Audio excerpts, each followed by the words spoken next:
We had some sad news just yesterday morning. My dad passed away.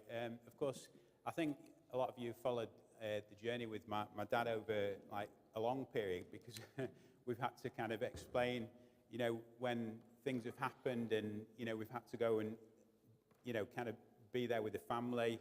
And of course, when people are sick, our family members are sick, it can be very difficult, can't it? And so I was in two minds whether to share from God's word this morning, but actually I just thought about my dad. My dad was, he was a lay preacher. He used to preach around kind of dead chapels and encourage people, churches that didn't have ministers, as well as being a school teacher. And I thought, Dad would be all right with me sharing God's word today. He'd love it. And so that's what we're going to do today.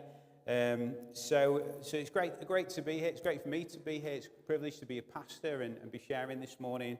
And so, I think it's been great, hasn't it, over the last few weeks to be, in a position where we've had a few guest speakers in the church who've spoken into the life of our church. And, I always think it's very refreshing when we do that, when we have people come in from outside, because it gives us a kind of a lens view of what's happening in the wider church, doesn't it? And I think that's important for us. I think it's good not to be one-dimensional.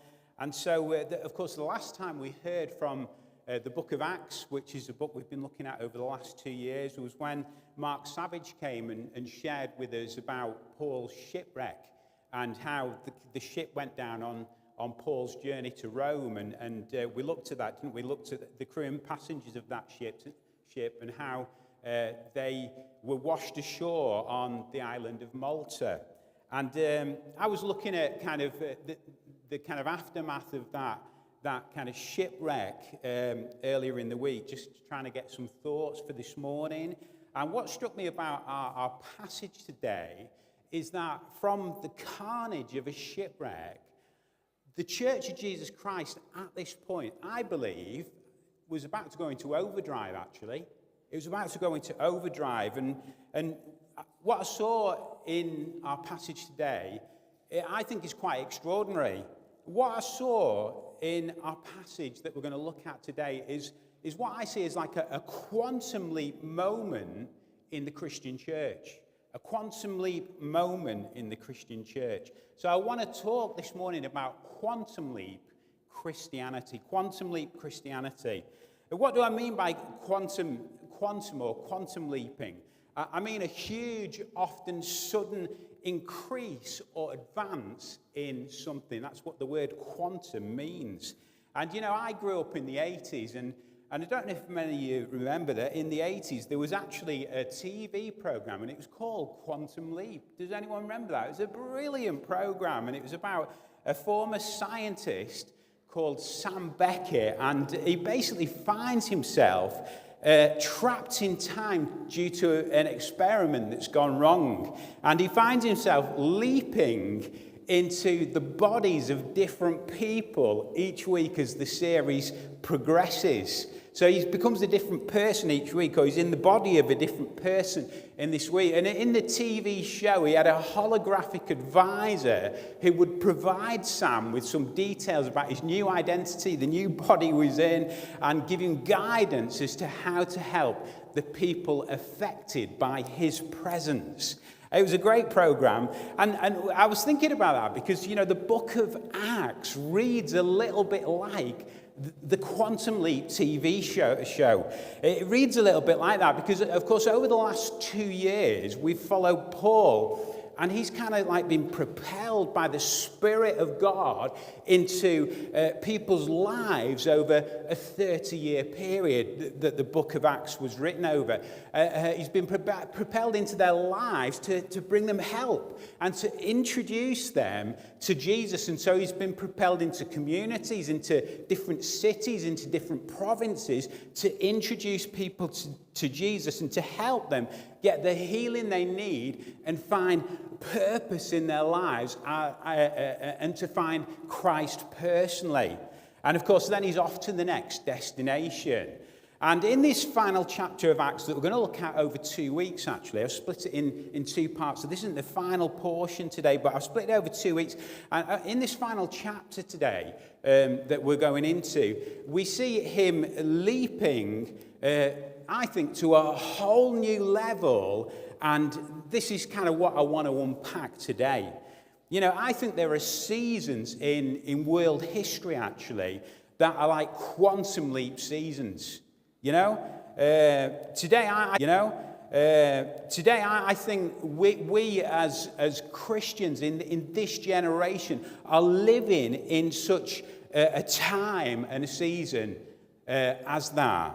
You know, all around us we're experiencing like quantum advancements, aren't we? In quantum shifts in things like climate change, mass migration, electric vehicles, artificial intelligence, robotics, drone bombs, mass manufactured munitions being deployed into war zones, mercenary armies being deployed across war zones, nations poised for conflict. These are extraordinary times that we're living in. And of course, when we think of the time that this book of Acts was written, this was a time when the Roman Empire was on the rise. And so the rise of the Roman Empire was also, it was a season that was a quantum leap season in a generation of people.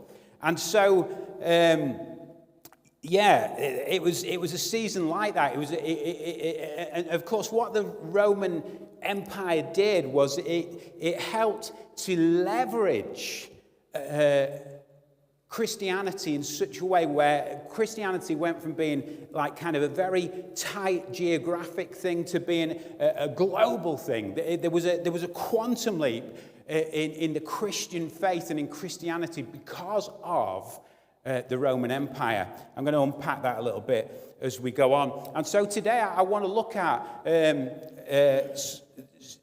some seasons we can learn from in the life of Paul and in his team that will help us leap into all that God has for us in this strangely surreal season that we all find ourselves in. We're going to be reading from the book of Acts chapter 28 verses 1 to 16, and it's a great passage, and it says this. It says, so hopefully it'll come up. Yeah, it's up. So it says, once safely on shore, we found out that the island was called Malta.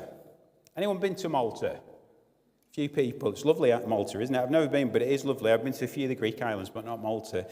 The islanders showed us unusual kindness. They built a fire and welcomed us, all because it was raining and cold. Remember, they'd just been shipwrecked. So these islanders came out to meet them on the beach and built fires, looked after them.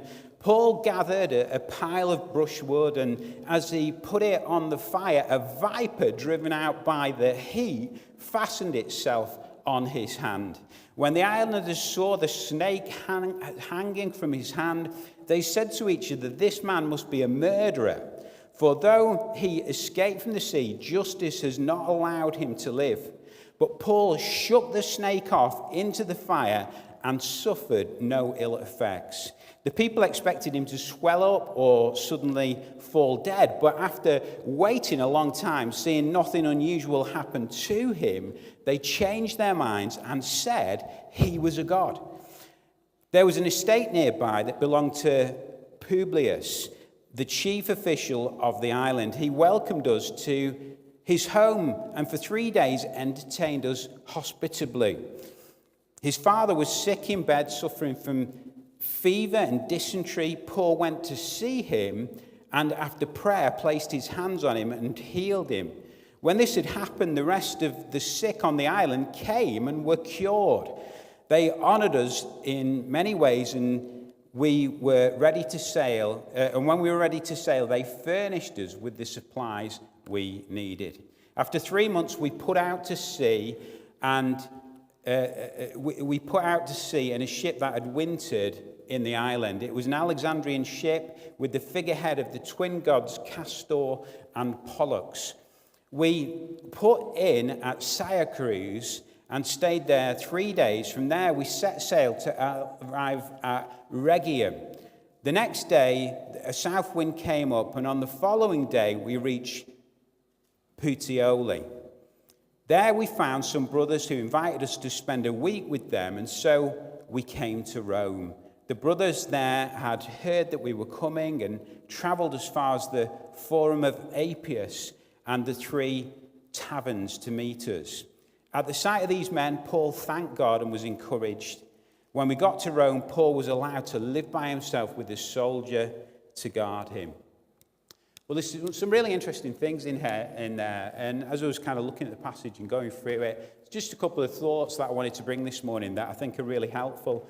And so I think the first thing we learn in this quantum leap season where, things are advancing beyond measure all around Paul and in society, and things are advancing in the church. The first thing we learn is that, if we also in a season like that are going to advance quickly, I think we all need to have the ability in our lives to shake things off.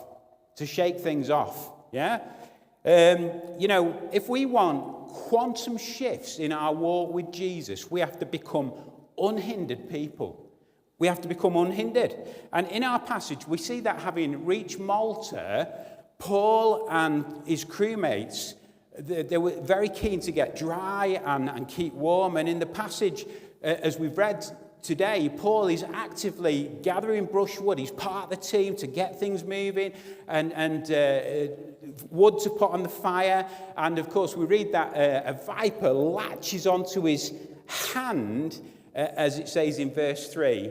It literally fastened itself, locked itself to his hand. And so, friends, in our lives, I think there are loads of things that try, don't they, to fasten themselves to us in order to discourage us, in order to poison us. Loads of things try and fasten themselves to us, to discredit us, to distort our character, so that people will get a skewed view of who we are. Yeah? That's life, isn't it? And so when we get, kind of beaten, poisoned by things like this, if we let those things that beat and kind of poison us go without any kind of action on our part, our effectiveness and our movement will be restricted. We'll become very static in our walk with God. And so we see this in these things in the next few verses. When misfortune comes his way, the curious islanders immediately make lots of assumptions about Paul in our story today. They assume that Paul must be a murderer. It says in verse 4, he must be a murderer, this guy.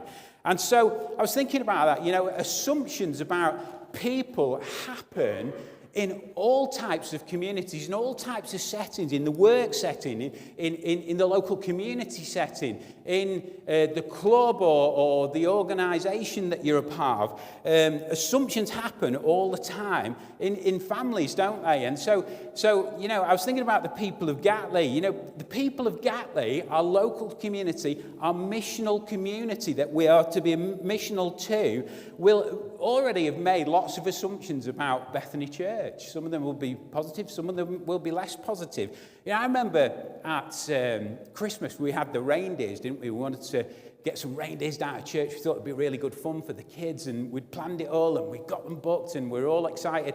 And then 2 days before the event, the animal rights people started Facebooking us and what you doing? You're being cruel to these animals and this, that and the other. So I had to send them kind of documentation to show that it was legit, that these animals were cared for properly, and we had to do loads of legwork. Why? Because they'd made an assumption that we were just going to do something crazy and wild, and we'd not thought about animal welfare. And so, I was thinking about our own Christian community. We as a community will, within this community, assume things about one another, won't we? There's lots of assumptions that are made. And so people say things to us about other people sometimes, and we just accept it rather than do the legwork. And I think, we can assume that things that are said about people are facts without doing a fact check, can't we? And of course, assumptions can be very restrictive things and cause us to recoil from people who are actually there to help us. We've made an assumption so we don't go for help. And so this is life, isn't it? And of course, assumptions latch on to the victim. And so this is what we see the islanders doing in Paul's situation. They're making assumptions about him. He must be a murderer. And so I think the passage shows us how prone we are to let in, so I think the passage also shows us how prone we are to let in superstition, as well as assumptions, cloud our judgment. The islanders in our story are very superstitious people, and they think that the goddess Justice, whoever that was, when I was reading, I didn't find out who that was actually, but is behind the snake bite, yeah? And so that's in verse 4. And so sadly, I think in lots of different communities, in the church as well, we can have the same superstitious biases. Yeah? When things, bad things happen to people around us, we can have, kind of Christian superstitious biases. Right now, there's a really, really high-profile case going on in Australia. It involves a Christian leader, and there are many people who've already exercised superstitious bias and judgment over the person concerned. And this guy's been in the global press, in the Christian press. It's been all over the press. And so people superstitiously conclude, there must be sin in the camp. People superstitiously assume that, it must be a Jezebel spirit that got in the church. And so, I was thinking about the way we are. And I'm not saying all of us are like this, but I think all of us from time to time can be. I think, what happened to innocent before proven guilty, yeah? What happened to praying for people who may have been wrongly accused? What happened to grace? The church seems so graceless. Like our nation seems so graceless right now. People just get cancelled for this, that, and everything, don't they? There's just a lack of grace in our nation. And I think that's sad. Because, we're a nation born on grace, aren't we? And so, And so, grace and lack of making judgment and lack of concluding on things, that needs to happen, doesn't it? Rather than us just making assumptions, being superstitious about situations that happen in people's lives. It's just over many weeks now I've been praying for that leader, that the judge will issue the correct verdict in August, next month. What's so astonishing about our story today, and this is really, really interesting, this, is that when nothing happens to Paul following the snake bite, the islanders go from vilifying him to deifying him. They go from vilifying him to deifying him. We're told in verse 6 that they changed their minds all of a sudden. He must be a god. They thought he must be a god in verse 6. And so it got me thinking about the days in which we live and how fickle we can be in our views of one another, how deluded we can be sometimes because we don't check the facts. We can meet people, and I think all of us nowadays can go through all of these responses in a very short period of time. We can let these kind of responses latch onto us. We can ghost people, so like we just stop talking to them, or we can cancel people, or we can, and then we can go from doing those two things to goating people, which is what I mentioned a couple of weeks ago. Yeah, we could say you're the greatest of all time after all those things have happened, cancelling and ghosting, and then it's, wow, so they do something different and they're the greatest of all time. This is the fickle generation that we live in, the social generation that we live in. And so we can make incredible assumptions about people. We can make assumptions about situations. We can have superstitious responses to outcomes in people's lives. We can go and then we can go completely the other way and delude ourselves that the people we're in community are kind of like gods, yeah? And so even in the Christian church, hero worship happens, doesn't it? People get like kind of treated like gods in the church in this generation. And so as a church, if we are to make the quantum leap in our faith and go to the next level, we need to shake off all these kinds of responses. If we are on the receiving end of assumptions and superstitions, or we get a godlike delusion about ourselves, we have to be able to process these things that are latching onto us. In our passage, we see Paul does this by shaking them off, shaking these things off that were latching onto him. Of course, in verse 5, he shakes the snake off into the fire and of course, suffers no ill effects. And so this got me thinking about the snake in all of our lives, our enemy Satan.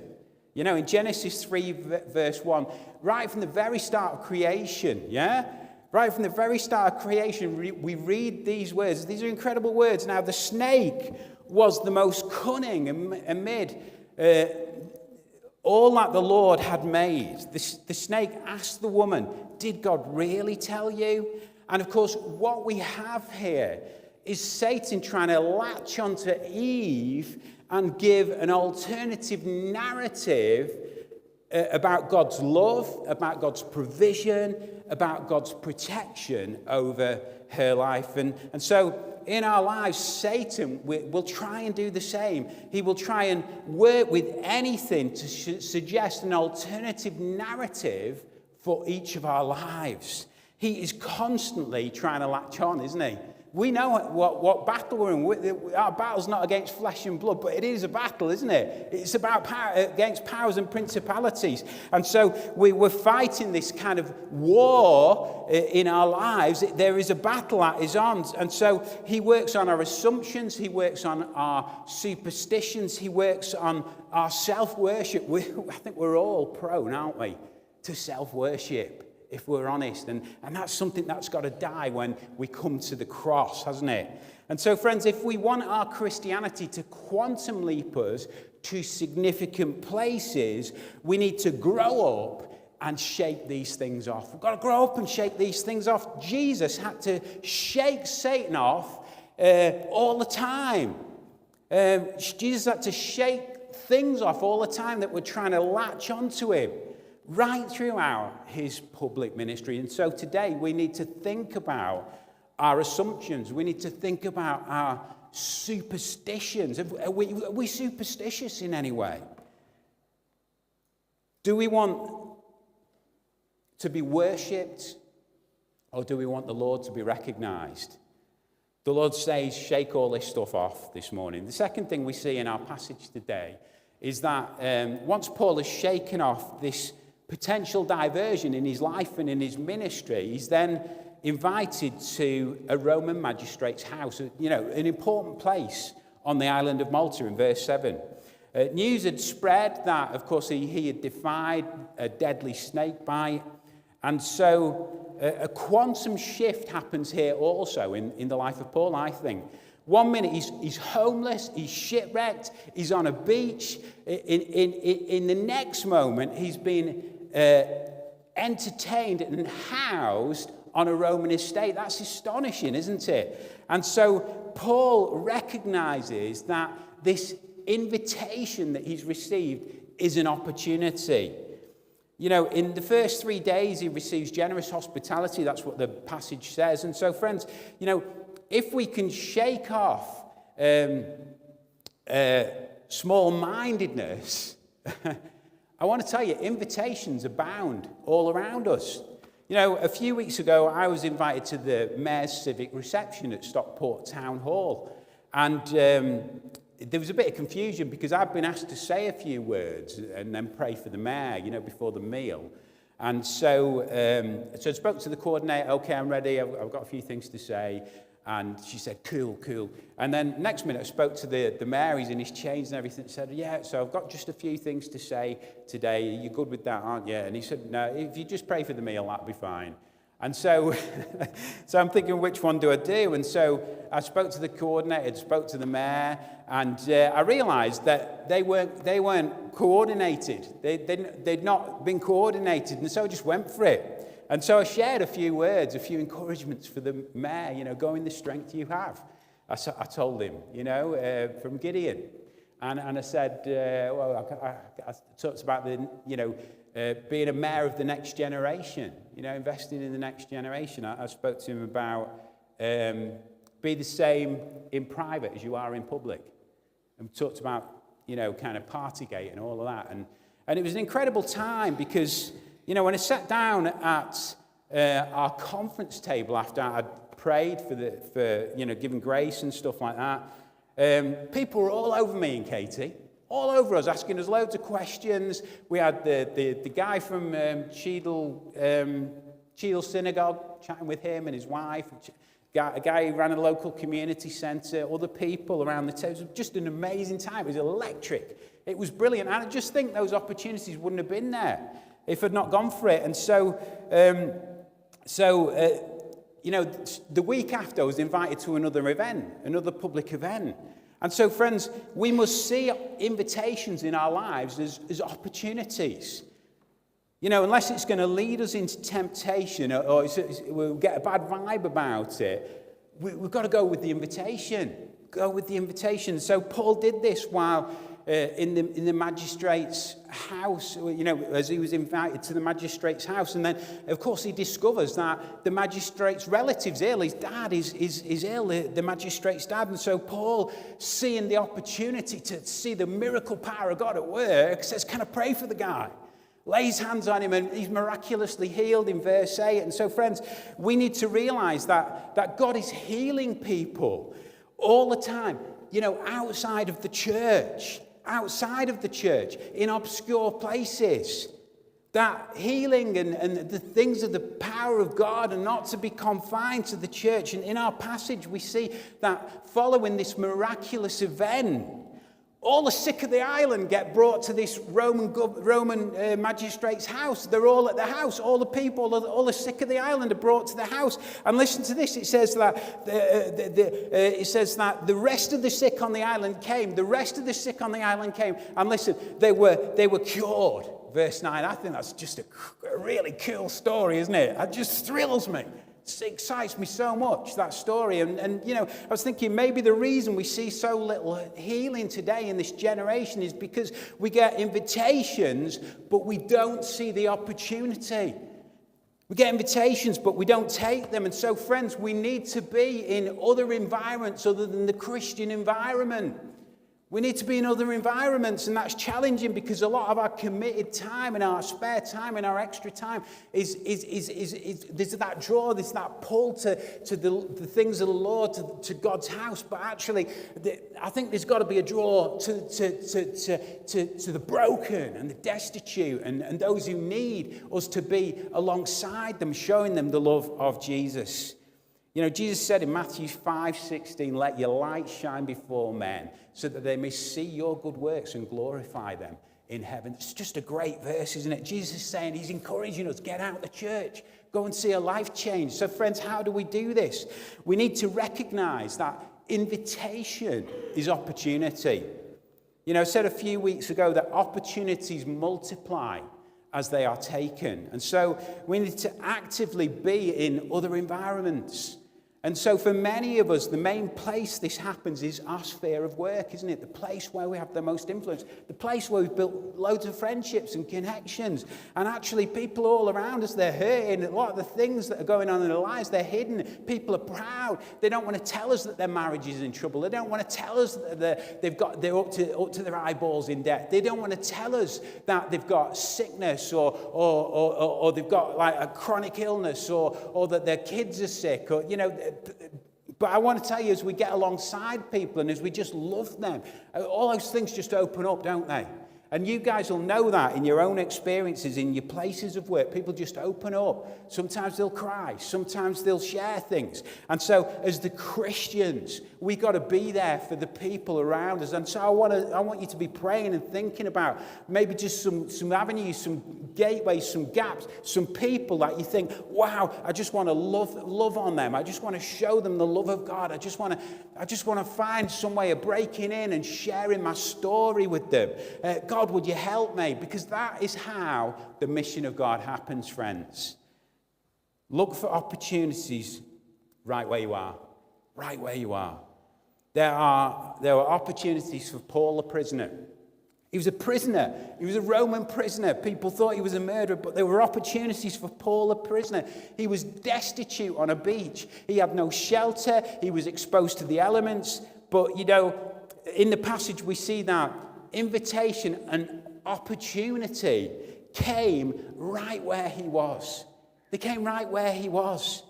And so opportunity is all around us if we'll only look for it and see it. And Jesus constantly, of course, responded to invitations all around him because he was spiritual. He could see what was going on around him. He could see the need around him. He had compassion for people.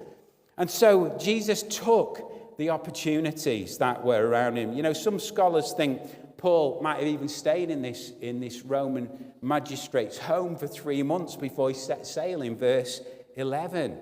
And so from a place of opportunity, Paul was honored in many ways.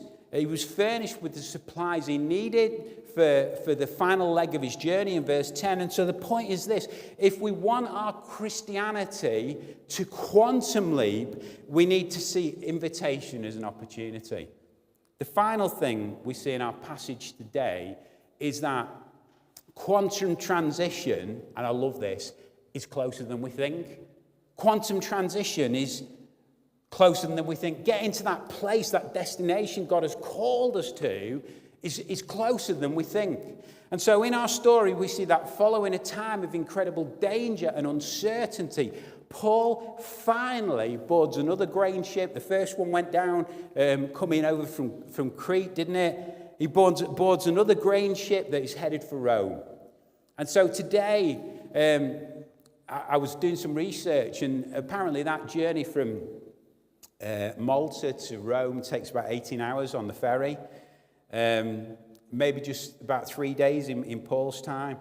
And so what's interesting is Paul didn't go direct to Rome, as we read in the passage. He went from Malta to Syracuse, which is in Sicily, and then on to Puteoli in Italy.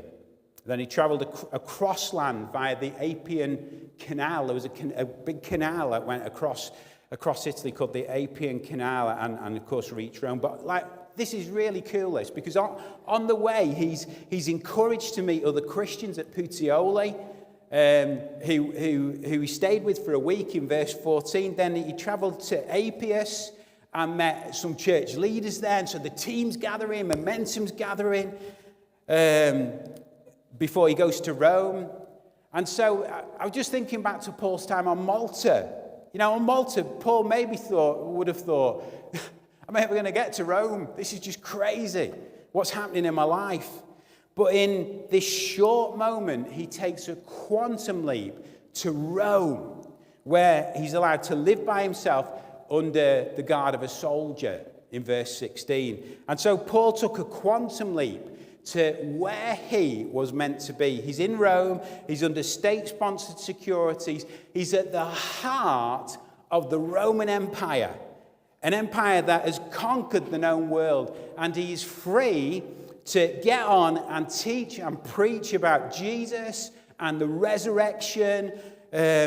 He's at the center of the most influential city in his generation on the whole of the planet. You know, forget New York City, forget Beijing. He's in Rome, the most important and influential city. And so what seemed like a quantum leap is now a reality for Paul. And so, friends, we need to understand that when we seek Jesus, and when we live authentically for Jesus, things can happen. Things can change in an instant. What we've longed to see come to pass in our lives can become a reality. Get this, if we don't give up. If we don't give up, got to keep going. And I want to encourage you to keep going this morning. Sorry, where am I? Yeah.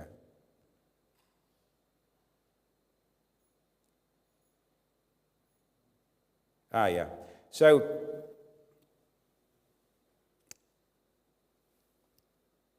it's important to say at this point that, you know, sometimes we've got longings in our lives, haven't we? As God's people, as the church, we've got longings. My longing is for this place to be full, to be like, for young people to be heavily involved in what we do, for us to be real influence in the community, for us to shake Gatley, to shake the area. It's a longing. And so we all have longings, don't we? We all long to see things. But I want to tell you that sometimes they're often closer than we think or imagine. They're often closer than we think. They're just around the corner.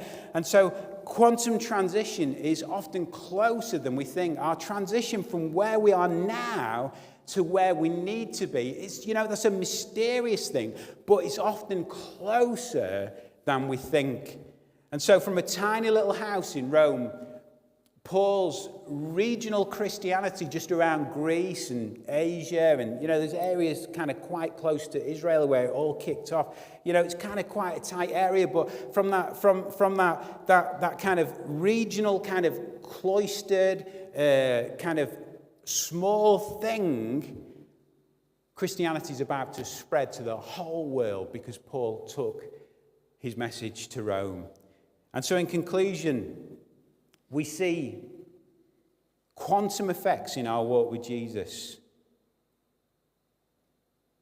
If we want to see quantum effects in our walk with Jesus, we need to be people who shake things off. Just shake stuff off. If there's stuff that's latching onto you, making you feel like you're nothing, you're nobody, there's no value, God's not got a plan for your life, you're not where you should be, you're not in the place you should be, you're an imposter in the place you are, I want to tell you, you've got to shake those things off. Because we all suffer from imposter syndrome, don't we? From time to time, we've got to shake things off, people's views over us. Maybe things back in our childhood, our parents have said over us. Maybe things hurts from our school days, or maybe hurts from the way we were educated, or maybe hurts from, like, when we were in a place of work and someone betrayed us, or there can be loads of things. But I want to tell you, we've got to shake those things off. We've got to see invitation as an opportunity. I want to tell you, all around us, there's invitation. If we live authentically for Jesus, people are going to invite us into their lives. They're going to trust us. They're going to see we're the real deal. They're going to want to know what it's all about. And so we need to see invitation as opportunity. We need to understand that quantum transition, quick transitions, quick movements to where we need to be, to where God's taking us to, are often closer than we think. And so it's important not to give up until we've got the dream, until we've reached the place that God has destined for our lives. And so in all of our lives, we've got dreams, we've got hopes, we've got desires, we've got aspirations, we've got dreams for our families, we've got dreams for our children, we've got dreams for our church community, we've got dreams for our nation, we've got dreams, friend. And so, you know, if we just stop and give up and just think, well, maybe I didn't, you know, maybe maybe I haven't got a dream, or maybe I didn't hear from God, or maybe if we just lose our way, who's going to fulfill the dream? I want to tell you, in each of your lives, God has an individual dream. He has a place, a destination that he's taking you to. And he wants to get there, and he will do anything that he possibly can.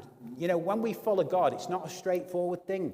It's often a mysterious thing. There's often things that are beyond our understanding. It's like, what on earth is all that about? That can go off in our lives and in our individual situations and in our families, things to discourage us, things that want to latch on. I want to tell you that God says to us today that he has the power to uncouple anything from us that would cause us to be deflected from his will and direction for our lives. And so I want to just encourage you that as we've been journeying with Paul, we know the story now. We've been through it all. As we've been journeying through this story with Paul, this is a real story. This is a real guy, historical figure. This all happened. This is not kind of made up. All the facts check out. All the scholars say the facts check out. And so we have confidence in this, don't we? That God can get us to where he wants us to be. So I'm just going to pray for you all, and we're going to close. And I hope that's been a blessing. So, Lord, we just come to you today.